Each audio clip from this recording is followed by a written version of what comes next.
I was in the middle of making the video edits for this review when I went to the KeepShopkeeping main page on Steam to take some screenshots to, help accentuate my points. The price for the game is now $226.99 Canadian.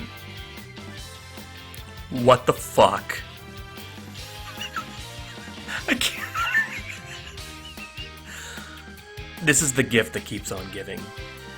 And of course, it's because of some sort of issue with Steam not paying them properly. So instead of taking it up with Steam and filing a dispute or something that, normal channels to go through, they decided to charge so much for the game because they spent over $2,000 of their own money and they've only made about $350 back approximately. You can see in the screenshot their reason and my reply, so we're just gonna leave it at that. And now, your regularly scheduled review. Hey guys, I've never done an opinionated video like this before, and so far my previous attempts have devolved into rambling, so I hope you'll indulge me as I tackle a few key points. First off, the game isn't good. I'll elaborate, but there aren't enough good things in this game to outweigh the asinine, lazy design flaws. Second, the developer is... how can I put this delicately? He's either a brilliant troll, or so self-delusioned that his grip on reality is tenuous at best. And finally, games and developers like this are why people have such a poor opinion of RPG Maker games, and to a lesser extent indie games, on the whole. Let's kick this off with the review. KeepShopkeeping is pretty much a textbook example of what not to do on RPG Maker design and implementation. The story is disjointed, and even for giving the typos and spelling mistakes, it doesn't really do much to grab the player and make them interested in what happens to the characters. The tutorial does a decent job of showing you how to craft, but it doesn't explain why you're crafting, or really even give us clear instructions. An evil plague is on the way and your father demands you run back into the house, and there, for some unknown reason, is a random blacksmith. One who is identical to the one you use later on, but maybe it's his twin. Anyway, your father gives you items and demands you craft a sword. What he does not do is ask you to give the crafted item back. I found that out by mistake after I equipped the item and talked to him. Then, after your father's sudden, yet predictable death, you are now 5 years in the future. There is no reason for this. It doesn't even make sense from a story perspective. You arrive at the village of Longspurs and are immediately accosted by the mayor, who tells you what to do, breaking the fourth wall the entire time. Why is he telling us he enjoyed the game? What is the purpose of breaking the immersion? It makes no sense. We now come to probably the only intentionally good thing of this game. When you purchase house upgrades, your home is subsequently upgraded, and you can access new game mechanics: combat, crafting, hunting, fishing, cooking, etc. The problem is they're all so poorly explained and implemented that it quickly overshadows any good that this brought to the table. Then there's the combat. It's a very generic turn-based system, and the main character doesn't, at least in the 2 hours I spent playing, have any usable skills. You attack, then the enemy attacks, and last man standing wins. It's clunky, and unless you go in full armor, you will die.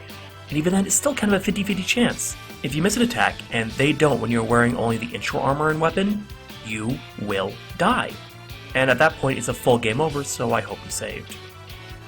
Another really glaring thing about the game is it is titled KeepShopkeeping, and yet I never once felt like I was the owner of a shop. I was merely a guy making stuff in his house who went out into the village to sell my stuff and buy from others. I don't know if it's unlocked later in the game, but you would think that would be one of the first things you'd be introduced to: your shop. I also did a little bit of digging into the actual game files, and found a lot of odd things. Audacity files that were never removed, plugins for games that were renamed, and even duplicates of those same plugins. The game itself is almost 1 gigabyte large, but I can't see why it needs to be. A lot of extra files and pretty much garbage was left in the Steam build that should have been cleaned up. I'm going to forego the bullet points I usually end my reviews with because I don't want to drag this out too long. We have 2 more things to cover. Suffice to say, I don't recommend this game even for a laugh. The price is ridiculously high, $11.49 Canadian, and the game offers little to keep the player interested. I only purchased it out of curiosity and because most of the other reviews were glowing. A little too much. Which presents us with the perfect segue. In my research and personal interactions with this particular developer, I have come to a crossroads. They're either a brilliant troll who knows exactly what they are doing in an Andy Kaufman sort of way, or they are delusional. Every review that is positive for this game is a little too positive. claiming things such as visionary, genius, and the best RPG Maker game ever created. His mother, quote-unquote, also gets in on the praise, but her account has the same avatar as his own and an identical writing style. Not to mention other review sites such as GameSpot and Metacritic with perfect 10 scores and such claims as, "It has everything a fan of Stardew could want. A game that looks like Graveyard Keeper, but with its own atmosphere, and you will only stop to shower and eat." Look, I get it. We've all been there. The temptation to review your own product is strong, as you believe in it, and you want it to look appealing to others as well. But it's also dishonest. Many of the reviews are made by the dev themselves, using fake accounts. There's also more evidence of this on Reddit, where they promoted the game as if they were someone who just liked it, and then replied to the same thread acting like another person agreeing, but both were from the same account. An account with the exact same name as the game dev on Steam. Also, anyone who dares to write anything negative gets blasted by the developer. Well, the account claiming to be his mother, oddly enough. My favorite was when he claimed one reviewer hated life. He even went on into what can be called a meltdown over my review, claiming I was merely a loser dev who was jealous and I needed to get a life and a job. All negative reviews are fake and made by jealous RPG Maker developers who are upset he has made this unique and fantastic game with the engine. I had no idea I was a developer. I thought here I was just a streamer trying to break into writing games. Who knew? One interesting claim he makes while vehemently defending his design choices in the game itself is that it cost him over $2,000 to make. I've done some digging into those files, and even the main game itself. I don't see how it can come close to that amount. Grossly overestimating the amount spent makes it feel like a pity tactic. Kind of a, "How dare you say such things? I spent so much money on this game!" Or, "Look how much I invested into this great game, you should all love it." It's all underhanded, dishonest, and misleading. Which brings me to my final point. Games like this, and developers who act like spoiled children, do far more to hurt the impression of RPG Maker games in the indie community than poorly made but passionately developed games ever could. Sure, we all know that RM games are a mixed bag. There are diamonds in the rough, but there is a lot of rough. Though there is also a lot of heart. First-time devs, people making fan projects, communities forming over their love of the engine and what it can do. That is the core of real RPG Maker development. You guys who've been following me for a while, you know me by now. I forgive a lot of poor design choices and questionable things in games simply because either the developer is genuine and receptive to criticisms, or because the game has an amazing story that is worth looking past all the flaws for.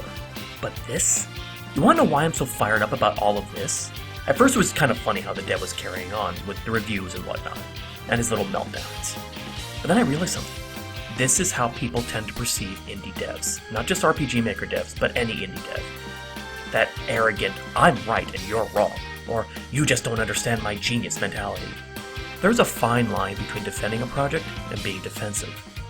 It's hard to be objective, I know, but it's something I think everyone in the indie development community could take to heart. Be open to criticism, ignore the obvious troll comments, and just make the best game you can make. People will appreciate the effort more than flashy plugins or custom art, and tend to be more forgiving of base graphics packages with no customization. You don't need to lie to get out there.